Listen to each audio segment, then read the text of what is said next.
wakaaji wanaalikwa kuwa na uzalendo.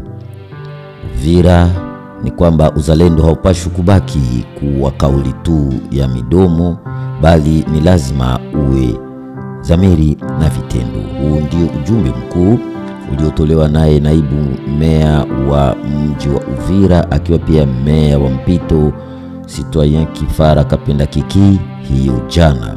Alianena hayo wakati wa kongamano ya kitaaluma iliyoandaliwa kwenye ukumbi wa akina mama kwenye manispaa ya jiji ya Uvira, ikiwa na lengo ya kuhamasisha wasomi wa Uvira kuhusu zana za uzalendo.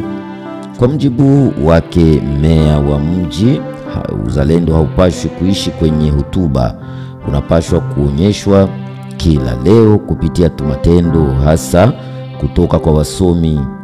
Aliyekuwa mkufunzi kwenye kongamano hiyo, mwalimu Virgile Sumaili, alisisitiza umuhimu wa uzalendo katika historia ya taifa, huku akitoa wito wa kuchambua upya kwa mtazamo wa kisayansi na kisiasa ili kukabiliana na changamoto za sasa nchini Jamhuri ya Kidemokrasia ya Kongo.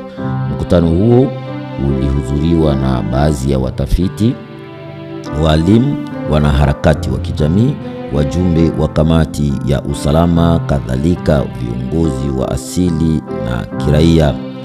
Washirika walitoa pendekezo kadhaa kwa halmashauri ya jiji kuanzisha mpango kabambe ya elimu ya uraia ili tu kufanya uzalendo kuwa tabia hai na endelevu. Utajua kuwa shughuli hii ni sehemu ya maandalizi ya maadhimisho ya miaka 65 ya uhuru wa nchi hii ya Jamhuri ya Kidemokrasia ya Kongo, na ni fursa ya kurejesha moyo wa kujitolea na kujenga taifa kwa pamoja. Tukiondoka hapa, acha tujielekeze huko Fizi, ambapo wakazi wa tarafa la Fizi wamehimizwa kuimarisha mshikamano wa kijamii katika kipindi hiki kigumu cha mgogoro eneo lao, ili kuweza kupambana vilivyo na adui kwa pamoja. Wito huo ulitolewa na mkuu wa tarafa hilo Sami Kalonji Badibanga kupitia tu taarifa aliyotoa siku ya 5 hiyo jana na kusambazwa kwa vyombo vya habari. Alisisitiza kuwa eneo la Fizi lina makabila na jamii nyingi na kila mmoja anapaswa kushiriki bila ubaguzi katika kulinda umoja na utulivu wa taifa. Sami Kalonji Badibanga anafafanua zaidi kuhusu hayo aliyoyazungumza. Mui wakati ya makumu kubwa sana ndani ya nchi yetu ya Kongo kupitia vita ya Rwanda na kikundi yake ya M23, naomba raia wangu wa tarafani Fizi ya kwamba tupendane sawa wakaka, sawa dada. Tupendane, tujue kwamba sisi wote ni watoto wa baba moja anaitwa RDC. Na sisi wakaaji wa Fizi tutafuta amani, tutafuta umoja kwa kuepusha adui asikuwe kutubomola sisi. Tuunge mkono FRDC, tuunge mkono wazalendo, tuunge mkono polisi yetu, tuunga mkono DGM, tuunga mkono ANR, tuunga mkono viongozi ya serikali wenye kutumikia juu ya amani irudia ndani ya Fizi. Wote wanashimamia kazi ambayo rais wa nchi Felix Antoine Tshisekedi anawapatia ndani ya tarafani Fizi.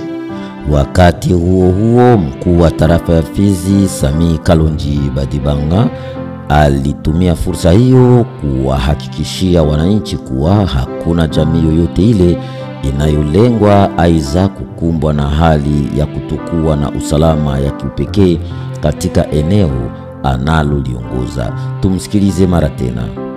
Kwa kusema ya kwamba kama hao wakimbizi wa ndani Wanyamulenge wenye walikuwa nataka enda tarafani jirani walikuwa wanashambuliwa na kikundi ya wazalendo, hii information ni ya uongo. Ni ya uongo. kwa sababu Minembwe ni kijiji ya tarafani Fizi, na ndani ya Minembwe kuna Wanyamurenge, kuna Wabembe, kuna Wanyindu, kuna Wareka, na kama kuku vita wote wanakimbia pamoja kwa kuponesha maisha yao. Mnajua ya kwamba kama ndani ya tarafani Fizi tuna vijiji karibuni 6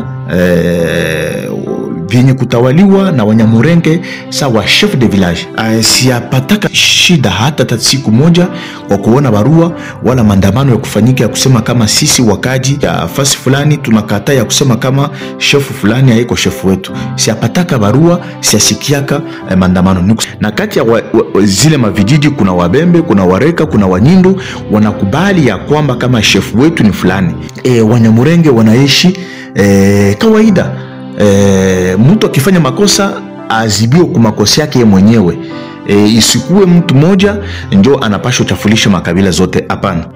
Huyo alikuwa ni mkuu wa tarafa ya Fizi, Sami Kalonji Badibanga akizungumza. Na ni kwa habari hiyo ndio tumeenda kutamatishia. 112 zilipokea msaada wa vifaa vya kilimo, mbegu, chakula na vifaa vingine vya mahitaji ya muhimu.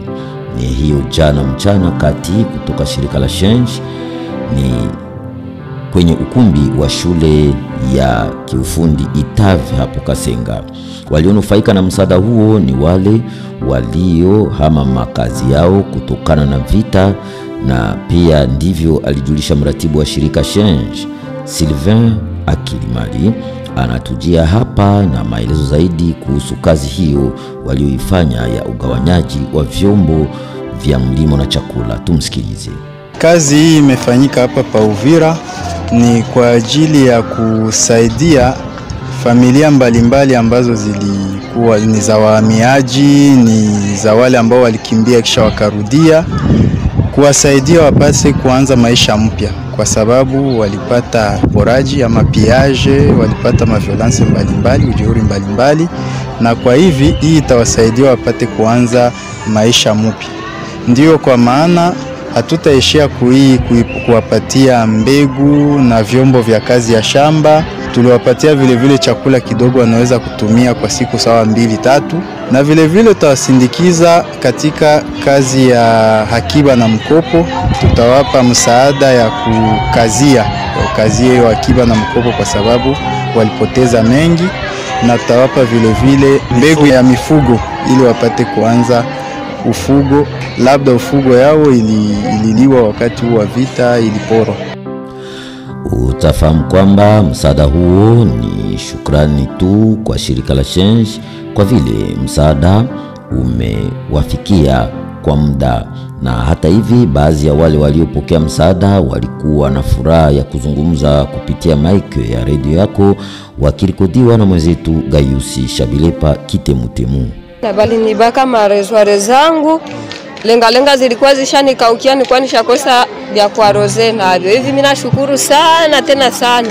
Napata jembe, napata mpanga, napata rezware, napata na vingine malisho ya watoto. Nasema Mungu awabariki. Kwa hivyo litoka, Mungu avizidishi. Tulikuwa wenye kuhangaika sana kwa ajili ya mbegu ya mavuno ya shekupani. Wakati tunapata hii mbegu, tunafurahi sana na tunaona kabisa ni vitu moja maana kwa maisha yetu. Juu pasike magumu ya kuishi kufatana na gisi tulikuwa tulikosa moja ya kuuza mbegu. Na endelea tu na taarifa yetu tukiwa hapa jijini Uvira ni kwamba